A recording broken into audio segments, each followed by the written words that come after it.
se reconnectent aux réalités physiques de notre planète, car selon vous, cela pourrait être le moyen de résoudre la crise écologique. Qu'est-ce que vous entendez par se reconnecter aux réalités physiques? Je vais répondre à cette question différemment de ce que j'ai, et en complétant celles que j'ai données avant, les réponses, parce que j'ai déjà beaucoup parlé de cet aspect des réalités physiques. Je déplore beaucoup de travail sur la transition écologique derrière un écran, dans des bureaux, en faisant que des rendez-vous, des rapports, des écrits. Je suis très admiratif et en soutien de toute la production intellectuelle, communicationnelle, coordination sur la transition écologique. Mais je considère qu'à un moment donné, c'est un petit peu trop d'écologie de bureau.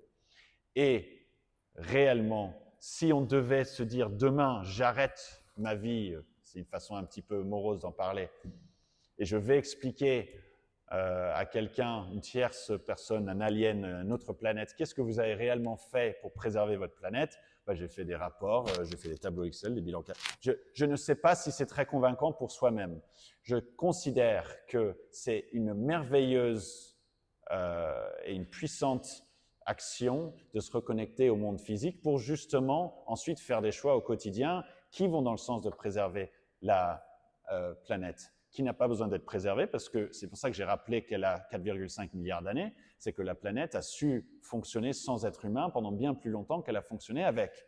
Mais tout ça pour dire qu'il y a des nuances et des subtilités dans le monde physique qui sont magnifiques, qui sont difficiles à appréhender si on reste sur que des rapports, des prévisions, des projections à 2050 d'émissions de gaz à effet de serre.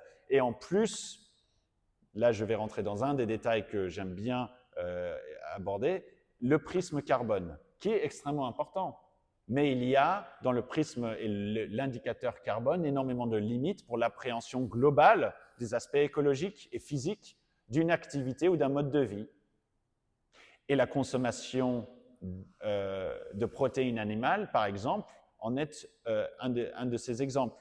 Clairement, à l'échelle collective mondiale, il y a une tendance et une trajectoire de la consommation de protéines animales, notamment de viande, qui est désastreuse, une multiplication très forte qui est disproportionnée, plus rapide par rapport à l'accroissement de la population dans les pays occidentaux, et c'est une transition alimentaire pas écologique, une transition alimentaire qui est en plus favorisée, inspirée, exportée dans des pays d'Asie et qui vont être en facteur pull, tirer la production très industrialisée et intensive.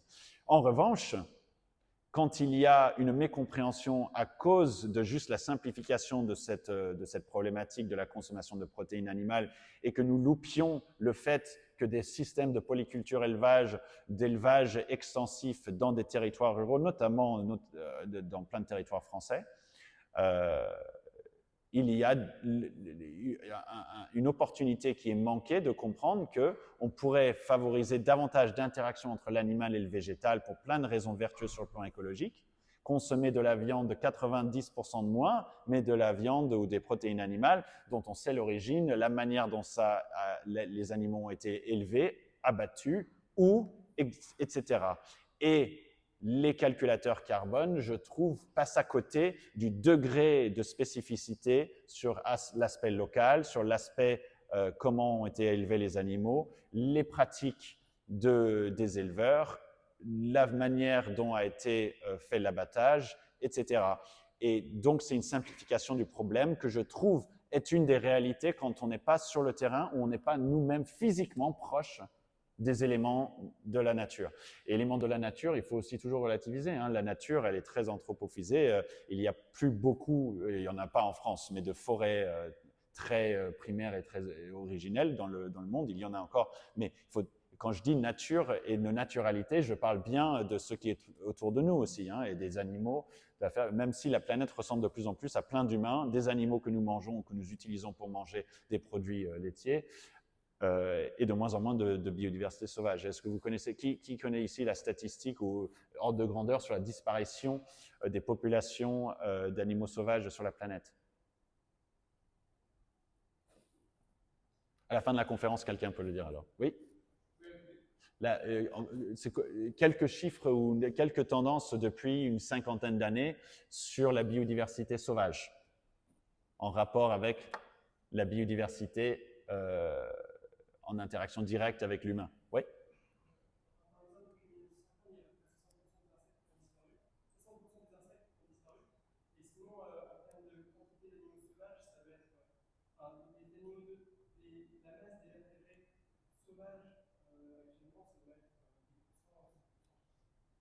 Par rapport aux animaux domestiques. Oui, je crois que c'est ça l'ordre de grandeur, de 1 à 10, ouais. Et c'est totalement renversé, évidemment, d'il y a 2-3 siècles. Il y a la perte des insectes, je ne suis pas spécialiste, ça dépend de l'échelle. Je crois que ça, c'est l'ordre de grandeur à l'échelle mondiale, peut-être. Au niveau insectes volants en Europe, c'est 80% de pertes. Et ça, c'est insectes volants, par contre. Moi, je ne suis pas là pour donner des éléments anxiogènes. Je veux que cette conférence soit la plus inspirante possible. Je ne suis jamais aussi heureux et motivé depuis que mes modes de vie ont changé. Les projets que je mène sont en lien direct avec la transition écologique et l'économie rurale. Donc, votre silence, je sais que vous êtes en train de cogiter sur quelle solution je vais mettre en place demain.